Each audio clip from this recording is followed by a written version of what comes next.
Welcome to stock market అడ్డా. రాబోయే రోజుల్లో మన ఇండియన్ స్టాక్ మార్కెట్లో ఒక కొత్త ఐపీఓ రావడం జరుగుతుంది.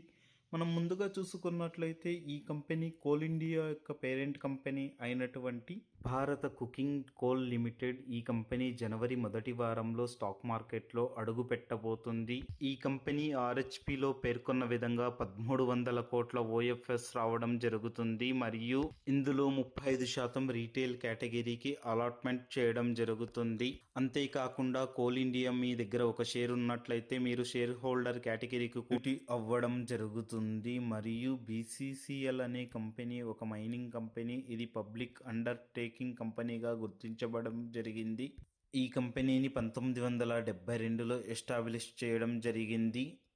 ఈ కంపెనీ తన వ్యాపార కార్యకలాపాలను భారతదేశం మొత్తం 35 స్థావరాలలో నిర్వహించడం జరుగుతుంది. మరిన్ని ఇలాంటి వీడియోల కోసం మన ఛానల్ని సబ్స్క్రైబ్ చేసుకోండి.